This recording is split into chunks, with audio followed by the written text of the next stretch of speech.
जय श्री राम। खर और दूषण ने अपने दूत को भेजा कि जाओ और राम और लक्ष्मण से बोलना कि जा करके कि हमारी वो शरण में आ जाएं। पर वो क्या कह रहे हैं, यद्यपि हम मनुष्य हैं परंतु दैत्य कुल का नाश करने वाले और मुनियों की रक्षा करने वाले हैं।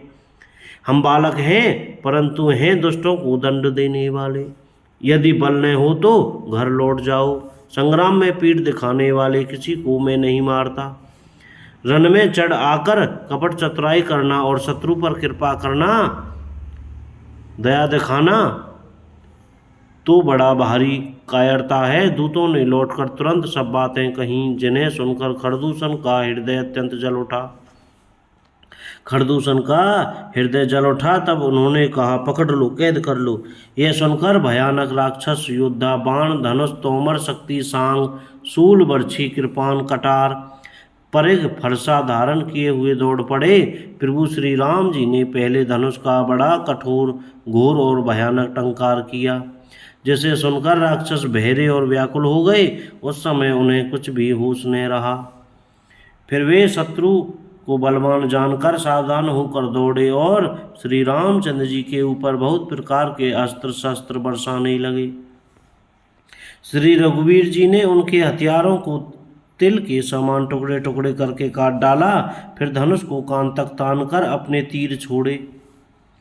तब भयानक बाण ऐसे चले मानो फफराते हुए बहुत से सर्प जा रहे हैं। श्री रामचंद्र जी संग्राम में क्रुद्ध हुए और अत्यंत तीक्ष्ण बाण चले। जय सिया राम। अत्यंत तीक्ष्ण बाणों को देखकर राक्षस वीर पीठ दिखाकर भाग चले। तब खरदूषण और त्रिशरा तीनों भाई क्रुद्ध होकर बोले, जो रण से भाग कर जाएगा उसका हम अपने हाथों से वध करेंगे। तब मन में मरना ठानकर भागते हुए राक्षस लौट पड़े और सामने होकर वे अनेकों प्रकार के हथियारों से श्री राम जी पर प्रहार करने लगे। शत्रु को अत्यंत कुपित जानकर प्रभु ने धनुष पर बाण चढ़ाकर बहुत से बाण छोड़े, जिनसे भयानक राक्षस कटने लगे। उनकी छाती, सिर, भुजा, हाथ और पैर जहां तहां पृथ्वी पर गिरने लगे। बाण लगते ही वे हाथी की तरह चिंगारते हैं। उनके पहाड़ के समान धड़ कट कट कर गिर रहे हैं। योद्धाओं के शरीर कटकर सैकड़ों टुकड़े हो जाते हैं। वे फिर माया करके उठ खड़े होते हैं। आकाश में बहुत सी भुजाएं और सिर उड़ रहे हैं तथा बिना सिर के धड़ दौड़ रहे हैं। चील या क्रोंच, कोए आदि पक्षी और सियार कठोर और भयंकर कटकट शब्द कर रहे हैं। सियार कटकटाते हैं। भूत प्रेत और पिशाच खोपड़ियां बटोर रहे हैं अथवा खप्पर भर रहे हैं। वीर बैताल खोपड़ियां पर ताल दे रहे हैं और योगनियां नाच रही हैं।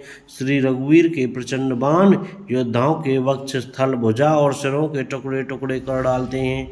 उनके धड़ जहां तहां गिर पड़ते हैं। फिर उठते और लड़ते हैं और पकड़ो पकड़ो का भयंकर शब्द करते हैं। बोलो सीताराम।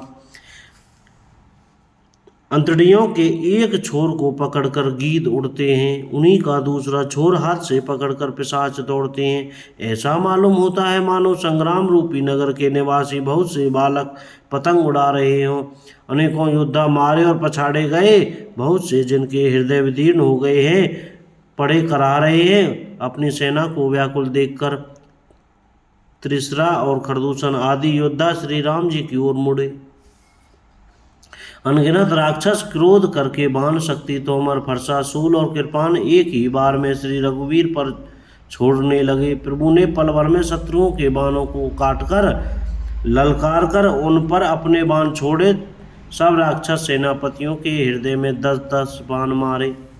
योद्धा पृथ्वी पर गिर पड़ते हैं, फिर उठकर भिड़ते हैं, मरते नहीं। बहुत प्रकार की अतिशय माया रचते हैं। देवता यह देखकर डरते हैं कि प्रेत राक्षस 14,000 हैं और अयोध्यानाथ श्री राम जी अकेले हैं। देवता और मुनियों को भयभीत देखकर माया के स्वामी प्रभु ने एक बड़ा कौतुक किया, जिससे शत्रुओं की सेना एक दूसरे को राम रूप देखने लगी और आपस में ही युद्ध करके लड़ मरी। बस यही राम है, इसे मारो। इस प्रकार राम राम कहकर शरीर छोड़ते हैं और निर्वाण मोक्ष पद पाते हैं। कृपा निधान श्री राम जी ने यह उपाय करके क्षण भर में शत्रुओं को मार डाला। बोलो सीताराम। देवता हर्षित होकर फूल बरसाते हैं, आकाश में नगाड़े बज रहे हैं, फिर वे सब स्तुति कर कर के अनेकों विमानों पर सुशोभित हुए चले गए। जब श्री रघुनाथ जी ने युद्ध में शत्रुओं को जीत लिया तथा देवता मनुष्य और मुनि सबके भय नष्ट हो गए, तब लक्ष्मण जी सीता जी को ले आए, चरणों में पड़ते हुए उनको प्रभु ने प्रसन्नता पूर्वक उठाकर हृदय से लगा लिया। सीता जी और श्री राम जी के श्याम और कोमल शरीर को परम प्रेम के साथ देख रही है, नेत्र आगाते नहीं है। इस प्रकार पंचवटी में बसकर श्री रघुनाथ जी देवताओं और मुनियों को सुख देने वाले चरित्र करने लगे। खरदूषण का विध्वंस देखकर सुपर्णखा ने जाकर रावण को भड़काया। वह बड़ा क्रोध करके वचन बोली, तूने देश और खजाने की सुधि ही भुला दी, शराब पी लेता है और दिन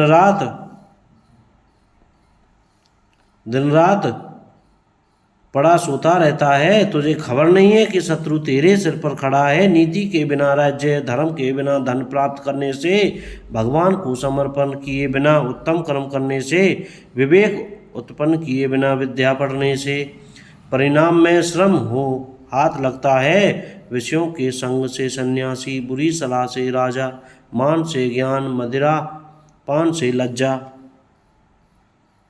नम्रता के बिना नम्रता न होने से प्रीति और मद अहंकार से गुणवान शीघ्र ही नष्ट हो जाते हैं। इस प्रकार नीति मैंने सुनी है। बोलो सीताराम। शत्रु, रोग, अग्नि, पाप, स्वामी और सर्प को छोटा करके नहीं समझना चाहिए। ऐसा कहकर शूर्पणखा अनेक प्रकार से विलाप करके रोने लगी। जय श्री राम। कोई गलती हो गई हो तो क्षमा कीजिएगा। जय सिया राम।